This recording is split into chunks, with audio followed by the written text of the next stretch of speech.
Assalamualaikum warahmatullahi wabarakatuh. Perkenalkan, saya Fitriani Maspek, Stampop F11119112.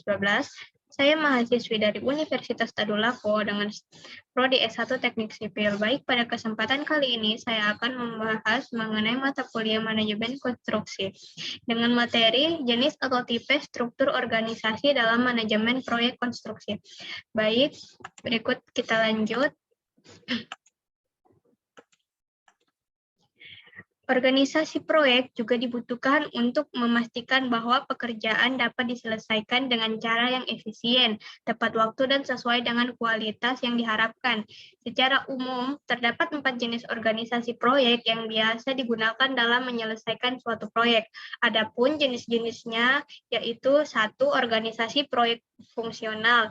Dalam organisasi proyek fungsional, susunan organisasi proyek dibentuk dari fungsi-fungsi yang terdapat dalam suatu organisasi. Organisasi ini biasanya digunakan ketika suatu bagian fungsional memiliki kepentingan yang telah dominan dalam penyelesaian suatu proyek.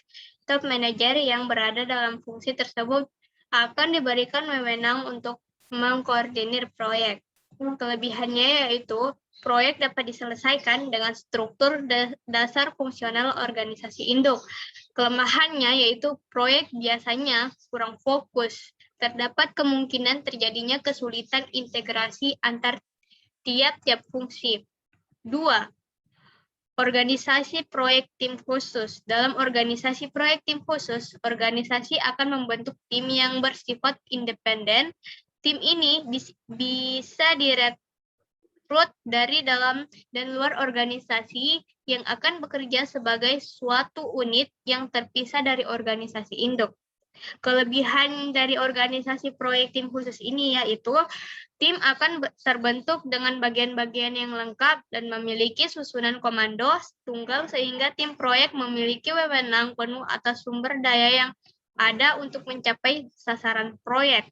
Kelemahan dari organisasi proyek tim khusus ini yaitu biaya proyek menjadi besar karena kurang efisien dalam membagi dan memecahkan masalah dalam penggunaan sumber daya.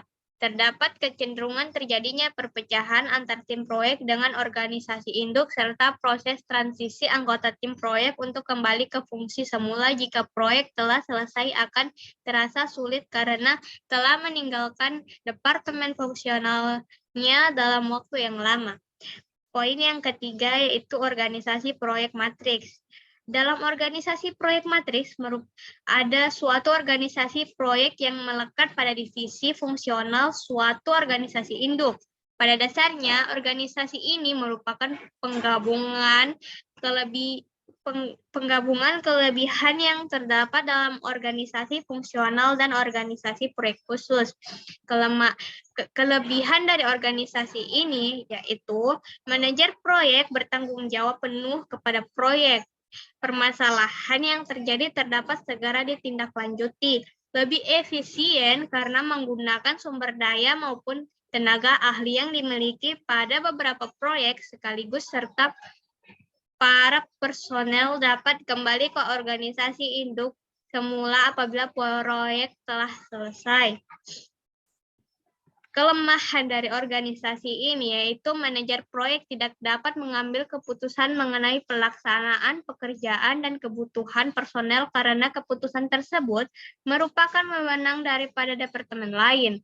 Terdapat tingkat ketergantungan yang tinggi antara proyek, organisasi, dan pendukung proyek, serta terdapat 2 jalur pelaporan bagi personel proyek karena personel proyek berada di bawah komando pimpinan proyek dan departemen fungsional. Poin keempat, terakhir yaitu organisasi proyek virtual. Organisasi ini adalah suatu bentuk organisasi proyek yang merupakan aliansi dari beberapa organisasi dengan tujuan untuk menghasilkan suatu proyek yang tertentu. Struktur kolaborasi ini terdiri dari beberapa organisasi lain yang saling bekerja sama dan berada di sekeliling perusahaan inti. Kelebihan dari organisasi proyek virtual ini yaitu terjadi pengurangan biaya yang signifikan, cepat beradaptasi dengan pesatnya perkembangan teknologi, serta adanya peningkatan terhadap fleksibilitas usaha. Kekurangannya dari organisasi proyek virtual ini yaitu proses koordinasi keprofesionalan dari berbagai organisasi yang berbeda dapat menjadi hambatan, terdapat potensi terjadinya kehilangan kontrol pada proyek, serta terdapat potensi terjadinya konflik interpersonal. Baik, itu dia dari jenis atau tipe struktur organisasi dalam manajemen proyek konstruksi. Sekian dan terima kasih. Wassalamualaikum warahmatullahi wabarakatuh.